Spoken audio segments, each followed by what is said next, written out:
The line hit the patio like a dropped glass. Music rolled on from a Bluetooth speaker near the lemon tree. Kids were splashing in the shallow end, and I was turning ribs on the grill when Jenna, holding her wine like a microphone, laughed too loud and said, "Every man here has been with me." The laughter around the fire pit stalled. Ryan's bottle stopped halfway to his mouth. Cole stared at the turf like he'd lost a contact. Ethan moved his jaw and looked past me as if the moon suddenly mattered. That wasn't a slip. That was a performance in my yard, at my table, around my people. I set the tongs down and didn't raise my voice. That'll help in the divorce. The heat off the grill washed my face. The speaker didn't get the memo. It kept a happy beat. No one was dancing though. Jenna pinched her eyes like I'd hurt her. "Oh, come on. It's a joke. Ryan." I asked without looking at her. He didn't answer. He pulled the bottle from his lips and pressed his tongue to his teeth, scanning the fence line. "Cole," I said. He tried to smile. It was before. Old news. Ethan cleared his throat. "Once. I didn't know you two were serious, man." Jenna put a hand on my arm. "Stop. You're ruining my party." I took her hand off me like it was warm plastic. Then I turned to the three men I had known since college and built a company with. "Gates that way," I told them. "We're done." "Wait," Ryan said. "Don't," I cut him off. "You three standing in my yard while my wife plays open mic. Not tonight. Not again." Cole's face twitched. "It was before you. You heard me." Neighbors went quiet. My project manager, Leia, stood with a plate of potato salad and her eyes wide. My next-door guy, Frank, froze halfway through a story about his new sprinkler controller. It was Phoenix in July and the air itself watched. Jenna tried to laugh it off. "He can't take a joke." I looked at the guests. "Party's over." Then back at her. "And you're packing." If I'd known where it was headed, I'd have shut it down right then. But I wanted facts, not noise. The first people started collecting kids and towels. I walked the trio to the gate. No yelling, no drama, just the quiet slide of the latch and the three of them on the other side of it, suddenly smaller. Ryan started to say something. I lifted my hand. He swallowed it and backed off. Jenna followed me across the patio, heels clicking on the travertin. "So now you're king. I've been running this house and that company. You just found out there are rules," I told her. "You're overreacting." I checked the grill, killed the gas. "Pack a bag. You're not throwing me out in front of." "You wanted an audience," I said. She grabbed my wrist. I looked down at her grip until she let go. "Pack," I repeated. "We'll talk after." "You won't really." I already did. I pulled my phone from my pocket and called Aaron. He picked up on the second ring. "You good?" "Swing by," I said. 15 minutes. On the way. Jenna heard the name and shook her head. "You called your brother?" "Are you serious?" "He's calm," I said. "He's fair." "You want fair, right?" "You are unbelievable." "I am tired." The gate clicked again when Aaron's truck rolled up. He stepped into the yard like he was picking up a toolbox. Same face. He's a contractor with 4 arms like rope and a voice that keeps crews on schedule. He nodded at Jenna. "Grab what you need." She tried to pull him into it. "Aaron, he's being, not my lane," he said. "Let's go." "I live here." "Then get what you want to take when you leave," I said. "You can come back for the rest with a list and notice." Aaron watched me, then her. "I'll wait at the curb." He turned and left. She stood there, eyes on me, then on the house, calculating. She went in without slamming a door. That was something. I stood by the grill and scraped it, slow strokes like it was any Sunday night. She came back with a tote and a rolled-up makeup bag. "You'll regret humiliating me." "You humiliated me," I said. I just closed the tab. "There were people here," she said. "You didn't have to." You picked people, I said. You did it in public. So we fix it in public. She stared another second, then left. Aaron didn't look at me. He opened the passenger door and nodded. The truck tail lights turned at the end of the street and disappeared. The yard was quiet except for a neighbor's misting system hissing to life. I went back to the grill, covered it, and stacked the plates. I wasn't shaking. I was making decisions. If I'd believed the night would be the worst of it, I'd have slept. I knew better. Monday morning, the heat bounced off the glass of our office building like it was trying to get inside. I got in early, closed the door, and wrote 3 letters. Voluntary resignations with the blanks filled. 3 termination notices for cause with the policy sections printed in bold. The policy came from me, yes, but it had been there because most of our hiring runs on trust and access. I sent 1 calendar invite. Conference room A, 8:30. Mandatory. They came in together like we were back in college and late for a lab we hadn't studied for. Ryan sat, flopped his arms on the table, tried to smirk. Cole chose the end chair like he was at a deposition he didn't cause. Ethan took the seat nearest the door and stared at the frosted window like it could save him. I slid the 2 stacks into the center. Pick one. Ryan frowned. You firing us? I'm giving you a choice, I answered. Walk out clean or walk out with a reason stapled to your file. Cole pulled 1 page closer with 2 fingers. This is extreme. What you 3 did was extreme. You sat at my table for years, came into my house every weekend, and never said a word. Meanwhile, my wife stood on my patio and cracked a joke with your names under it. It was before you 2 were married, Ethan tried. You hid it after. Ryan leaned forward. This is personal. It's got nothing to do with the job. You've been my senior engineer, my operations guy, and my estimator, I told them. We don't run on a clock here. We run on loyalty. Clients call me at 9 at night. I call you, you show up, and I put you in rooms based on trust. You didn't look me in the eye and held back. That's not a different bucket. That's the same water. Cole rubbed his temple. We didn't lie. We just didn't bring up ancient history. You let me build around you while you kept a secret with a price tag on it, I said. You let her sit in our box seats, share our trips, build a social circle on the company's dime, and you said nothing. That's not ancient. That's current. Ryan jabbed a finger at the papers. This is wrong, Ty. What would you do in my position? I'd handle my household in my house, he said. Not here. I did both, I said. You're not in my house. This is the office. Read the policy. Ethan took the termination notice and scanned it. Violation of corporate ethics. Reputational risk. Conflict of interest. You wrote this to be flexible. I wrote it because we hire friends and friends can burn a business down when they get sloppy, I said. Choose. Cole licked his lips. We go quiet and you bury us here. You resign and you leave with a handshake, I replied. Or you get tagged for cause and anyone who calls me hears exactly why. Ryan shoved back his chair. You can't be serious. I'm done being played, I said. Pick a page. Ethan looked between us. Ty, come on. One stupid joke. That joke told my clients, neighbors, and half our staff something I didn't know, I said. And your faces said it was true. Cole finally reached for a pen. His hand shook, then steadied.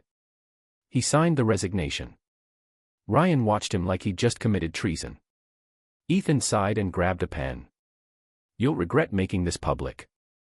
You made it public, I said. Ryan didn't sign. He grabbed the cause notice and pushed it back at me. There's your show. Fire me. I initialed the bottom line and slid it to HR. Through the open door. Please process that, I told Pam without looking away from Ryan. Escort when ready. Pam's heels tapped away. Ryan stood up. I'll see you again, man. I figured. He left. Cole and Ethan followed with the silence of people who realize the light they've been standing in is turning red. When the door shut, I sat with the quiet. Then I picked up the phone, called accounting, and froze their company cards. The lock codes for the building changed by 10 o'clock. I went into our Slack and posted a short note to the management channel. Personnel changes today. Details by end of day. Meanwhile, client coverage will be handled by me and Leia. Questions? Ping me directly. I pinged Leia. You okay to pull double this week? She replied, got you. And you good? Better than yesterday. She knocked and poked her head in with her laptop at her hip. That was a lot. It was overdue. You want me in the room for any mess? You'll get it, I said. But not today. She nodded, measured. Leia doesn't feel silence. That's one reason she's still here. By the way, she added quietly. The patio last night. I was there. You handled it. That wasn't handling, I said. That was the first step. Understood, she said, and left. When I got back to my desk, my phone buzzed. Jenna. I let it ring out, then went to my calendar and blocked off the afternoon. I didn't trust my temper. I trusted my systems. I came home early. I moved her framed photos into a flat box and stacked it by the entry. I pulled the key fob from the bowl and put it into an envelope with her name on it. I changed the alarm code and left a new one for her brother to use if she needed to grab furniture with a mover later. I texted Erin. Access for her stuff will be scheduled. Thanks for last night. He texted back a thumbs up and nothing else, as usual. Jenna called again, then again. I didn't pick up. If she wanted to talk, she could use the front door like a person. She showed up an hour later. I opened the door and leaned on it. You're not answering, she said. I'm answering now. We need to talk. After you collect your things, I said. The spare bedroom closet is empty. Use it. You're punishing me. I'm protecting my boundaries. From your wife. From disrespect, she huffed. It was a joke. Say it again for the room, I answered. I want to hear how it lands. You're enjoying this. No, I said. I'm doing this. Then say what you want, she said. Tell me what the fix is. You pack, I told her. Erin picks you up. We put distance in place. Then I'll listen, but the outcome is likely the same. Divorce. Consequences, I said. Call it whatever you like. Her face tightened. She stepped in past me, grabbed the box by the entry, and carried it down the hall. I watched her go. She didn't slam, didn't cry. She handled picture frames and jewelry like she was late to a flight. When she came back, she paused and met my eyes. I was stupid, she said. It was before. I was young. I shouldn't have joked. I'll make it up to you. That's not a price you can pay, I replied. And that's not an apology you owe me. It's a sales pitch to keep your spot. You're cold. I've been warm for years, I said. You liked it better. She flared and looked away, then tried a different tone. Let me stay here tonight. Just tonight. We'll keep our space. I need a minute to figure out where to. Not tonight, I said. Erin's outside. Right on cue. His horn chirped. One short honk. I texted him when she pulled up. She stared past me, then back at my face. You're really doing this? I already did, I said. She exhaled short. Fine. She left. The house felt larger when the door clicked behind her. The quiet didn't echo. It settled. My phone lit an hour later with texts from Cole and Ethan. I didn't answer. It lit again the next morning. A formal notice from a lawyer they'd hired. Wrongful termination, it said, like it knew me. The demand letter had phrases about personal history not impacting professional performance, retaliatory dismissal, lack of due process. They moved quicker than I expected. I smiled without joy and put my jacket on. I drove to Hendricks and Lowe because the firm's managing partner had spoken at a business breakfast 3 years ago and passed out a card I never threw away. I walked into the lobby, gave my name, and sat in a chair that tried to make me feel shorter. A young attorney came out to get me. She looked like a grad student the world hadn't yet broken. Smart eyes, calm face, hair pulled into something tidy. "Maya Chun," she said, holding out a hand. "You're Tyler." "I am." "Conference room 3, she said. She let me talk for 3 minutes, then held up a finger. "Let me see the letters you gave them." I handed them across. She scanned. "Policy language is clean," she said. "Not perfect, but usable. They're going to argue I fired them for something in my living room. They're going to argue you made an emotional call," she said, "and that you violated your own procedures. We'll show it as a breakdown of trust in a culture built on access. It matters when you built that culture around yourself." "That sounds flattering." "It's not a compliment," she said. "It's an argument for alignment. Your leadership brand is the business's brand." They knew it. "So did your wife." I raised an eyebrow. "You heard the party part." "You led with it," she replied, not smiling, which I needed. "Now give me the timeline." I gave her dates. When I met Jenna, when the company formed, when the guys joined, team dinners, holidays, a ski trip where Ryan brought a woman who isn't in the picture now. She drew lines and boxes on a legal pad like a builder sketching a layout. "Any internal chatter about favoritism?" she asked. "Some grumbling last year," I said. "We hired Leia over Cole's recommendation." He sulked. "Emails probably." "Find them," she said. "I want any reference to special treatment, not because we'll prove it, but because it shows the weight of perception. And I need your ethics policy in everyone's onboarding packet." "They have it." "Good. Why you?" I asked. "No offense, but you look like you passed the bar yesterday." "I passed it 2 years ago," she said, still calm. "And I like files like this.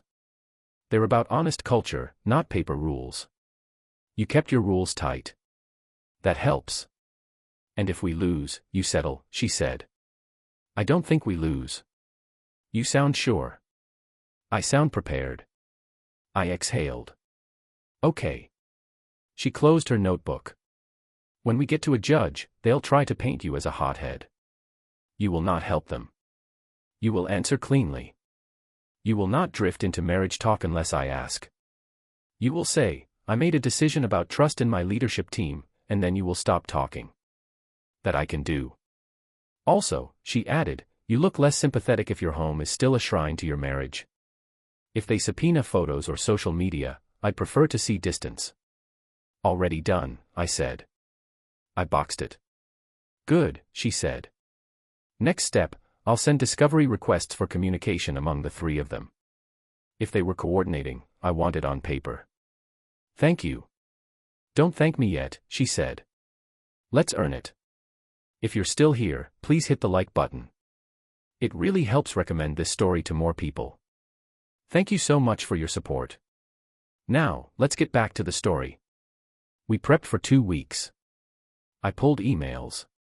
We found ops threads where junior staff asked if there were untouchables. An HR note about Ryan joking in the break room that being near the boss is job insurance. A message from Cole to Ethan. "He'll never cut us. He owes us." Maya circled that one twice. Jenna tried me twice in that window. First with a late-night call, soft voice. The one she used when she wanted me to pick a restaurant and pay. "I messed up," she said. "I was stupid. Let me come home. I'll sleep in the guest room. We'll figure it out." I let the silence stretch until the pitch died. "No," I said. "The guest room is for my nephew when Aaron drops him off for weekends." "You're punishing me." "I'm setting a schedule," I said. "It's different." She sniffed. "I knew you were rigid, but this." "I'm consistent," I said. "You never liked that." Click. The second time she asked if she could come by to grab clothes. I texted back, "Make a list. Aaron will meet the movers. I won't be home." She sent an eye roll emoji. "Then you want to make this ugly? Be my guest." "We're already past pretty," I replied. Court day landed like heat after a short breeze. We sat at a long table, Cole and Ethan to the left with their attorney, a guy with perfect hair and a tie that said he liked mirrors. Ryan sat farther back, arms folded tight, jaw forward. Their side opened with a speech that tried to make me a man with a temper, a leader who makes rash calls based on personal slights. He said, impulsive like it was my first name. Maya stood, laid out a ladder of facts, and climbed it without drama. This is not a household dispute, she told the judge. This is a leadership breach in a company that runs on reputation and access. These men withheld material context from the person who built the culture and placed them in positions with privileged exposure. The watershed event simply surfaced it. She put exhibits on the table, numbered, boring. The boring things beat the loud ones. Emails, policy acknowledgements, a small pile of onboarding checklists with their signatures. The judge didn't smile at any of it. He read, asked 3 questions. He listened to the part where I said cleanly, I made a decision about trust in my leadership team. Then he looked at us both and gave the ruling that told me the line in my yard hadn't just been a good moment. It had been the start of a clean exit. On the steps outside, reporters weren't there because we aren't that company. But Ryan was. He walked up like he could still negotiate. You tanked 3 careers because your wife embarrassed you. You tanked your own by sitting at my table and keeping your mouth shut, I replied. And I fixed my standards where they should have been. Cole tried to cut in. Can we talk? We just did, I said, and turned away. Ethan didn't step closer. He looked at the ground like the brickwork might open and save him. Maya slid her bag onto her shoulder. Coffee to celebrate. I don't celebrate losing people, I said. But I appreciate your work. Consider a debrief, she said. Rain check, I said. I've got a house to finish clearing. You do what you do, she said. I steady. Call me if they make noise. And Tyler? Yeah. You held the line in public, she said. Most people fold in private. It helps. It wasn't for points. I know, she said. That's why it worked. I drove home with the windows up and the AC chewing the desert. I hit the keypad at the gate and let it open slowly while the sun burned the back of my neck through the glass. The yard looked the same. Everything else didn't. Jenna called that night.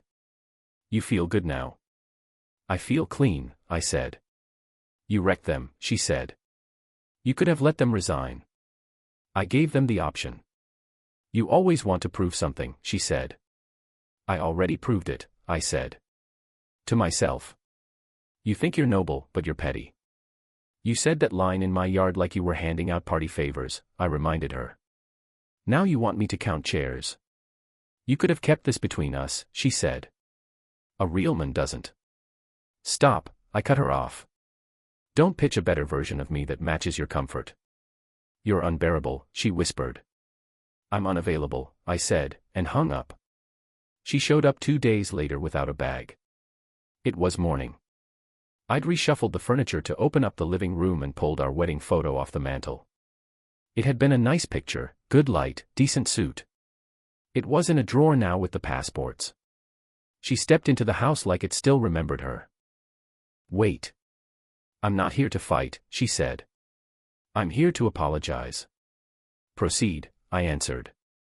You didn't deserve that, she said. Any of it. I wanted to feel in control. I wanted attention. I thought I could say a dumb thing and clean it up later. I was wrong. You were, I said. I'm not asking to come back, she said quickly, reading my face. I'm asking to say I'm sorry while you can hear it without thinking I'm working an angle. I let the words sit. Okay, I said. I accept the apology. She took half a step closer. There's no but. There's a period, I said. She shut her mouth. I know I ruined your respect. I know I made you look small in your circle. I know what that costs a man like you. I didn't look small, I said. I looked done. She looked around at the open spaces, at the mantel with a new bowl where the photo had been. You moved fast. I didn't wait, I said. You like to test and retract. I don't play that game anymore. I'm not testing, she said softly. I'm here because I have to look you in the eye and say I messed up. I'm here because I loved what we built. You love the platform, I said. You love the events, the dinners, the easy entries because of my name. You love the safety net. You make me sound. Don't ask me to dress it up, I said. I'm done dressing things up. She put her hands in her pockets like she didn't know where to put them. What now? I reached for the envelope I'd slid under the bowl. It had tabs on it. It had been ready since Monday, but I wanted to hand it over when I could say it cleanly. What's that? She asked. Papers, I said. You'll see. The terms are fair. I'm not burning the house down. I'm locking the door. You already signed. I did, I said.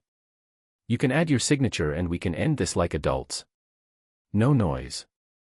No last-minute theatrics. She took the envelope but didn't open it. Is there anything I can say to change this? There's a lot you could say, I said. It wouldn't change it. You're not even angry. I was, I said. Then I picked a line and crossed it. You'll find someone else and pretend none of this happened. I won't pretend, I said. I'll remember. I'll do better. And what about me? You'll learn, I said. Or you won't. Either way, this part is over. She stared a second longer, then looked down and nodded once. A stiff little motion that probably hurt her neck. I'll sign. Give it to Aaron, I said. He'll get it to the right hands.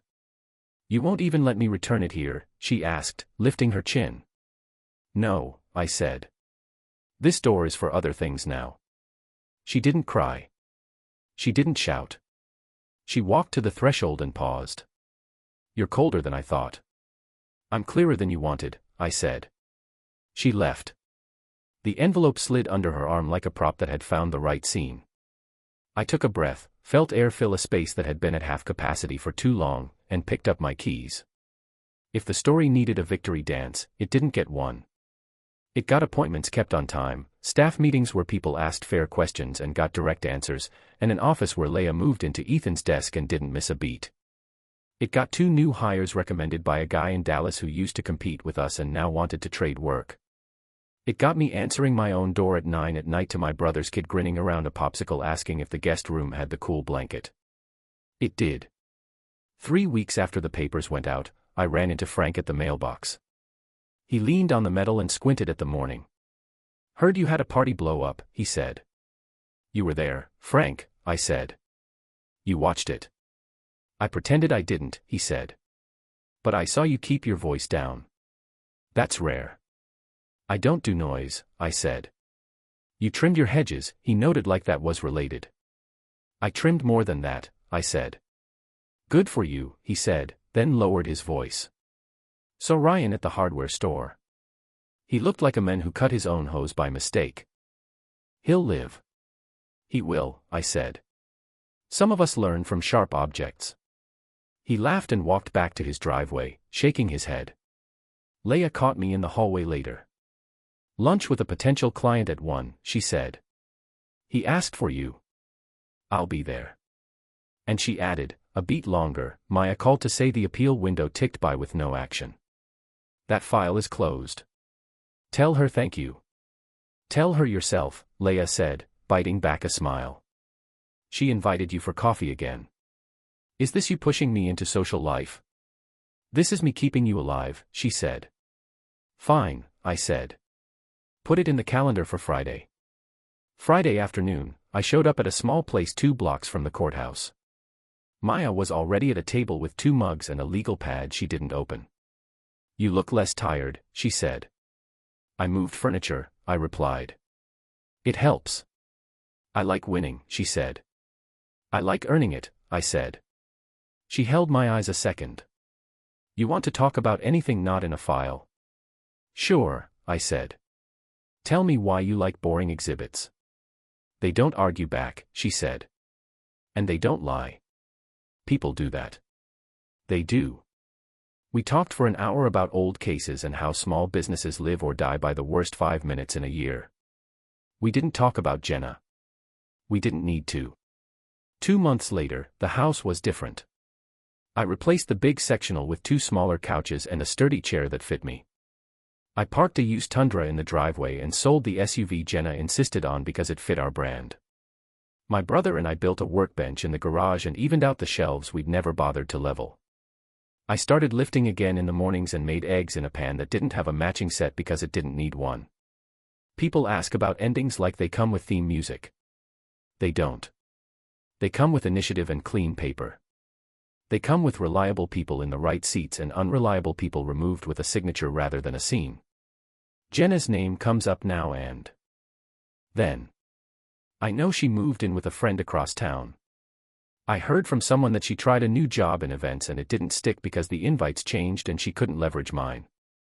I don't chase the details. I don't need to see where it landed to know where I'm standing. My final word to her happened at the door when I handed her the envelope. That was the point. She wanted control, comfort, and status without the price. I bought the price at the counter, in public, quietly. I paid once. When I lock up at night, I walk through a house that doesn't owe me an apology. The yard still bakes at dusk and the lemon tree is still stubborn. Sometimes I catch a game with Frank.